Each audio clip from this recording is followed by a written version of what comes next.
Right, well, Christmas is filled with traditions that vary from home to home, but one thing most people can agree on is that turkey is a must-have. Yes, at least that used to be the case. But with the rise of veganism in recent years, more Brits than ever are choosing the likes of tofu over turkey. But can you really call it a traditional Christmas dinner if you're skipping on the bird?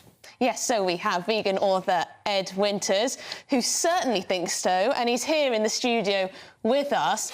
Now, Ed, turkey, it's been a tradition, now I've been looking this up, it's been a tradition since Henry VIII decided to swap out his traditional goose for the turkey. We don't want to change that now, do we? Research.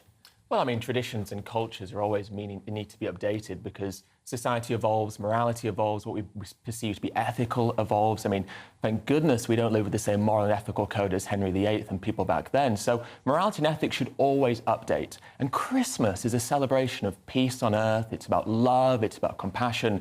So how can the mass slaughter of 10 million turkeys and millions more animals be a part of a celebration of love and peace? It seems like the antithesis of such a thing. OK, well, we can bring in now, I think, turkey farmer Paul Kelly, who I don't think could disagree more with that. I mean, is it Christmas dinner without a turkey, Paul? Well, not for me, certainly not, no. But and certainly, if you don't eat meat, turkey is not for you. That is 110%. But, you know, we've been doing it for... It's a great tradition. I think it's the centrepiece of the family table at Christmas. And, of course, it's great value. And if you get a great turkey and cook it well, it's beautiful. Paul, what's wrong with a bit of roast tofu for Christmas? Absolutely nothing. Absolutely nothing. And of course, if you don't eat meat, all meats aren't for you. But for me, a goose, rib of beef, turkey, I'm a big meat eater. And so I just do love, I love all meat. What would your message be, Ed? Because what he's saying there is obviously he's got no problem with anyone who's on the old nut roast or something like that. I suppose you really just want everyone to stop eating turkey, don't you? So you're kind of more in the kind of real cancel meat category, I think. Well, I think cancel's a bit of a loaded word. What I want people to do is make more ethical choices, and undeniably not killing is more ethical than killing. And again, Christmas is about peace. What could be less peaceful than mass slaughter? I mean, slaughterhouses don't sound compassionate. And remember, the main way that turkeys are killed in this country is in gas chambers. Does that sound very peaceful to you? Go on, Paul. This is a big debate, isn't it? But, my take on it is, if we weren't meant to eat meat, we wouldn't eat meat. And if those that don't want to eat meat don't eat meat. What about dogs? I mean, why don't we eat dogs? I mean, we could eat dogs. People do eat dogs. They do. So should we eat dogs?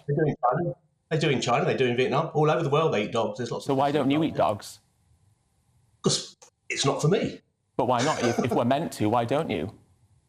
Not meant to eat dogs. Why are we meant to eat turkeys and cows and sheep and lambs then? Because that's tradition, isn't it? That's what we've done. And protein, meat is a great source of protein. Well, so is dog meat. Is something ethical just because it's traditional? Because we don't eat dogs here in the UK, that doesn't not to say it's not ethical.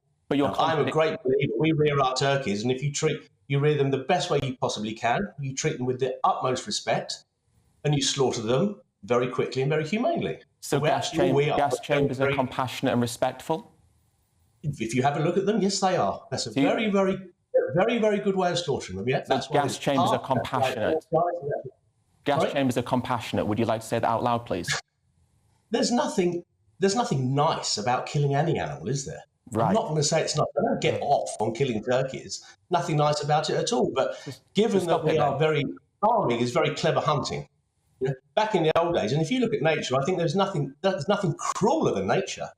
The way nature kills animals, the way lions hunt down things, we as humans are very compassionate, and we do slaughter those animals in a very compassionate way, quickly and humanely. I suppose one of the big questions as well around if we stopped eating some animals, then we would not actually have them created in the first place. So there's that kind of decision about, well, is any life better than no life at all, Ed? Well, I just want to first establish there was a contradiction in what the farmer said. Firstly, he said he acknowledged that killing animals isn't a nice thing to do, but then he said doing so is compassionate. That's an inherent contradiction. The compassionate thing would be not to do so once we establish that doing so is not a nice thing to do. And to answer your point, just because we bring life into existence doesn't give us the right to harm that life. A parent who has children doesn't have the right to harm those children and beat them just because they wouldn't have been alive without those parents deciding to do so. So what we have is an ethical responsibility over the life that exists, and that means not breeding life into existence with the sole purpose to exploit and slaughter them. Do you think there's a difference between, I mean, Paul, you talk about how you wouldn't eat dogs. Is this about, I guess you wouldn't have a pet turkey, would you? So a dog's a bit different in that way? Maybe he does. I have had pet turkeys in the past. Yeah. A dog. Yes, I have. I genuinely have. You know, dogs. It's just it's not in our culture, is it? You know, we're not dog eaters. But in Vietnam and China, dog is just like chicken. You know. Okay, Paul, I'll try this. I'll try this one instead. Are you a bit worried about the way things are changing with people's dietary choices? Veganism, vegetarianism on the rise? No, and I absolutely respect everyone's choices. And is it on the rise? Worldwide, you know, I don't think it is. It seems to be certainly vegan, vegetable protein and alternative proteins. They're not doing as well as everyone expected. There's huge investment coming out of that because people are trying it and aren't really enjoying it. You know, they're doing it, using it as a substitute, and it's not as tasty. And when I said I don't, you know, killing animals isn't a nice thing to do, that's the way we're conditioned as humans, isn't it? Mm. No, it's nothing.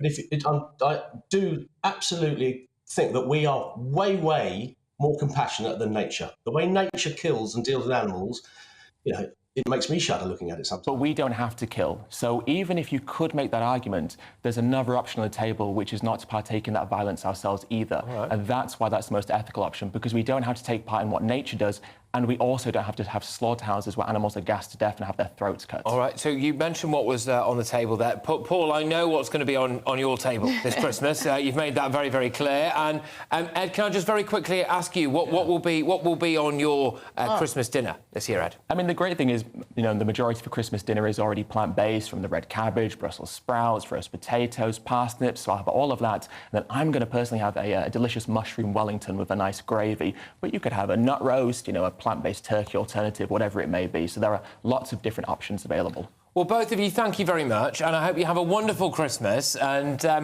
make sure that you take care. As vegan author Ed Winters there, and Paul Kelly, who is a turkey farmer. So thank you very much, chaps. That's an interesting, spirited debate. I'll be interested to see what it says in the inbox, gbviews@gbnews.com. Yes, let us know what you think.